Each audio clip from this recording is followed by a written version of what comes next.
Hello, I'm going to give you a bit of an update on my little red sketchbook, which I started in the last video with this simple face just to get myself going. Then I did, if you remember, I just did this shoe. That's all I did to start with, just one shoe with big long laces. I went back and I added more shoes. Similar idea, some of them with big long laces, but each shoe I kind of decided had to be different. So there's like high heel shoes and there's big boots, there's like bouncy modern trainers, there's maybe slippers in there.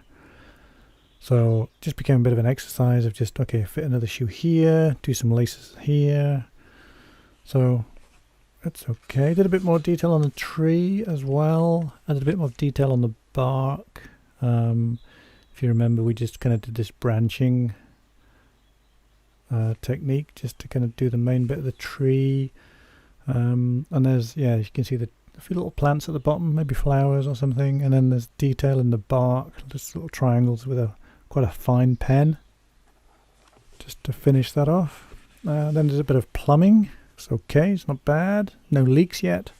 I thought this could be like a bigger picture. You could just keep doing pipes, joining them all up.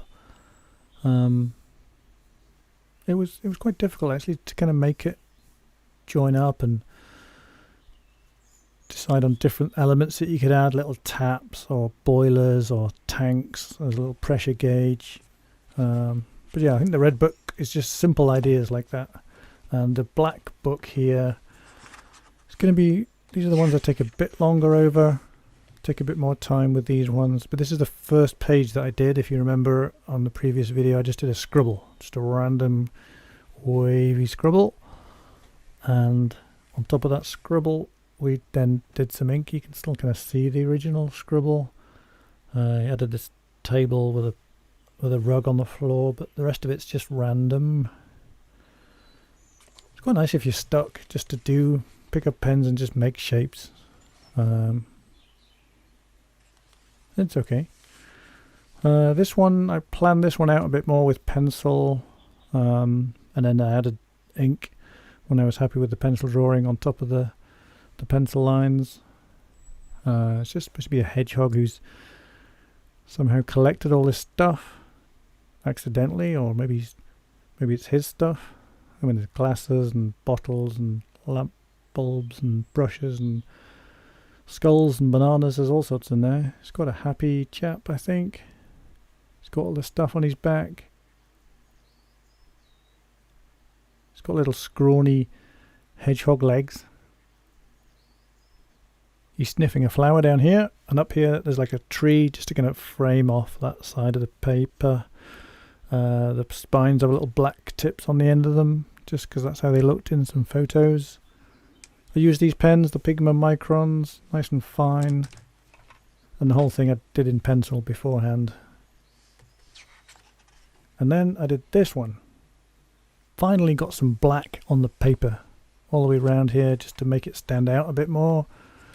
It's supposed to be a bug, like a hidden face in each section of the bug, each of the 3 sections.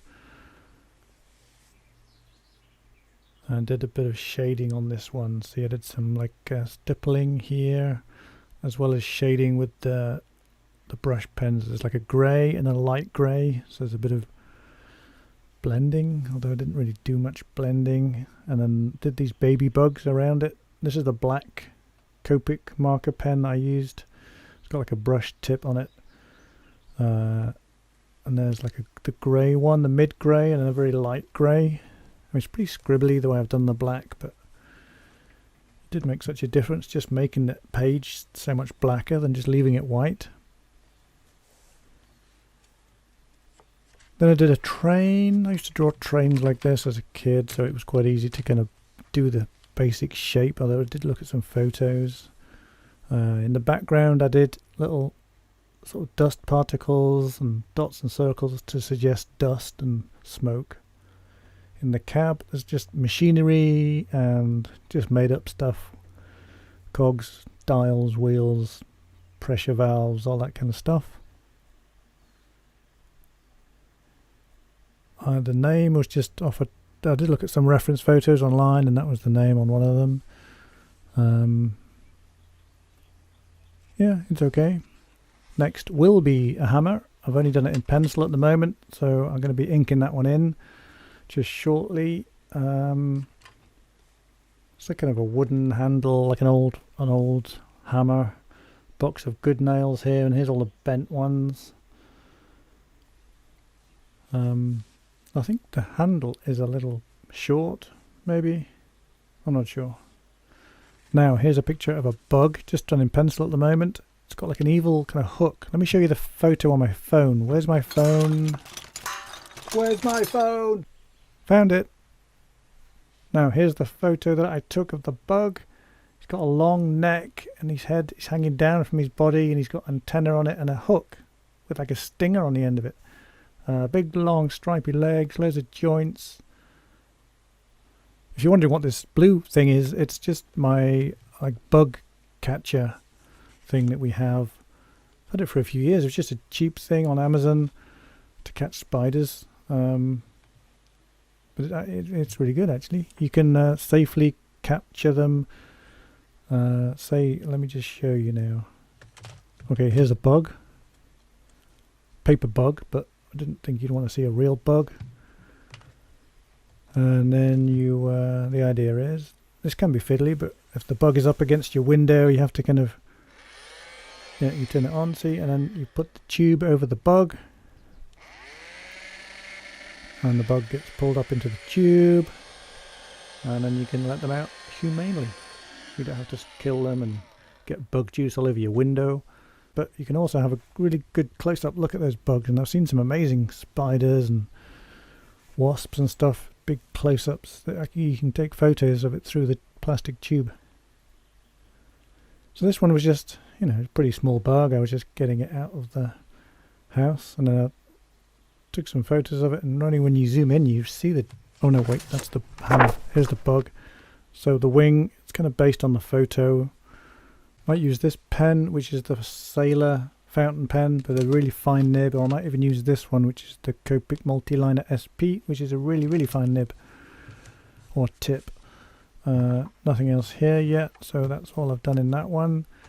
Then I've got this extra smooth surface drawing pad, which is Bristol board. I've always heard Bristol board is supposed to be really nice to draw on because it is smooth. It's good for drawing with pens and fountain pens and pens with fine tips and nibs. So I kind of just did this. Bit of an abstract thing. Kind of looking at nature and ferns. There's loads of ferns now at the moment in the garden. Things are uncoiling and unfolding as it's spring, and things are bursting into life. And then just sort of organic abstractions. I mean, it's okay. I've seen pictures like this online, and they're always way better than what I've just done, but it's a start. They probably practiced a lot and got to where they are, so I've got to start somewhere. But yeah, I took some pictures of the ferns unfolding in the spring. I mean, there's some great shapes there. See how it's repeating and all coiled into itself. So that's what that was about, really.